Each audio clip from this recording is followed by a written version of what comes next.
And palbociclib, as we know, that's the first generations, and now we know that all three drugs are not the same one, CDK4/6 inhibitors.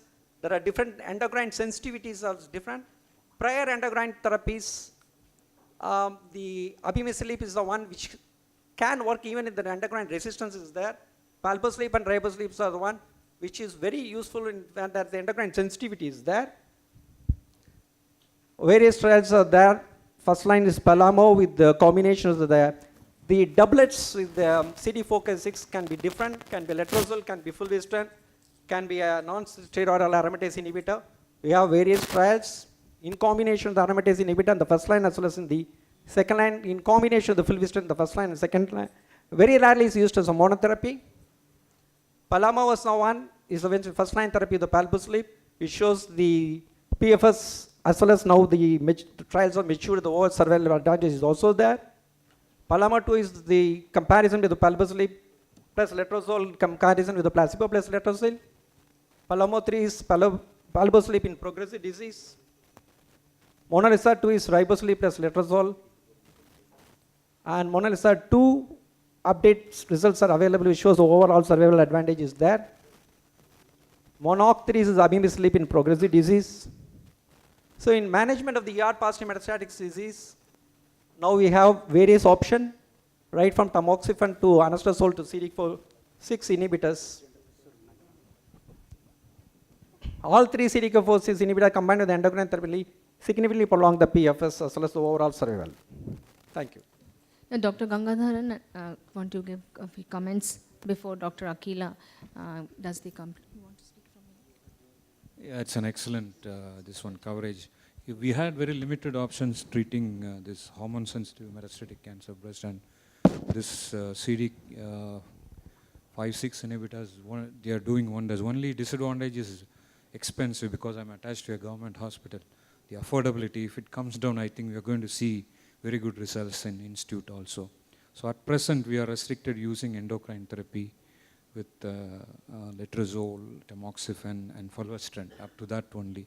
And we are forced, in fact, to switch to chemotherapy if they develop resistant to endocrine therapy. That's the one. Shown that the chemotherapy doesn't work much.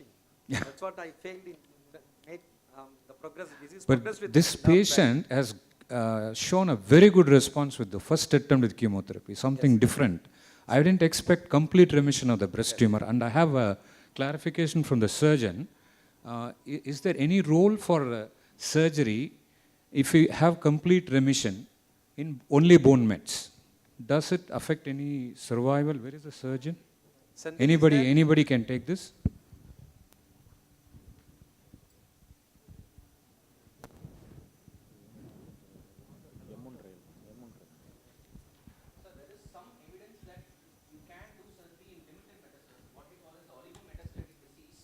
We can consider resection of the primary in oligometastatic disease. In my practice, where I will consider is limited bone mets, say 3 or 4, and again not in the axial skeleton. If that kind of disease is there and they show a good response with chemotherapy and added on with either denosumab or with or zoledronic acid, in such patients, yes. But visceral disease obviously will not be doing it, sir. And there again, in patients who presents with metastatic disease in the lung alone, where the primary is already treated, they present with metastasis to the lung alone. Again, 1 or 2 limited diseases there. There, the role for surgery would be there, sir. Other sites, actually, there is no randomized clinical trial. There is no trials. There is no randomized trial. It is all. There are some trials in bone mets only. Observational studies only are available. No randomized studies. There was one study for lung metastasis where the disease-free interval was more than 36 months, where it was shown that there is some benefit for doing a metastasectomy in this kind of a setting. That is the only study that I have come across so far.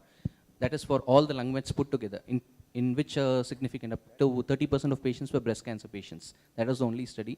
The rest of it, if you take, there's not much evidence, sir. Dr. Akila, if you can just sum it up in one line and before we move on to the next session. It was an excellent session of breast malignancies where the surgical oncologist has emphasized on breast conservative surgery, and the radiation oncologist have told us about accelerated partial breast radiation being into play. And of course, with medical oncologists coming to use CDK4 inhibitors in hormone positive and HER2 negative. Yeah, breast I thank you very much. Thank all the speakers, chairpersons, panelists. Thanks for an interactive session.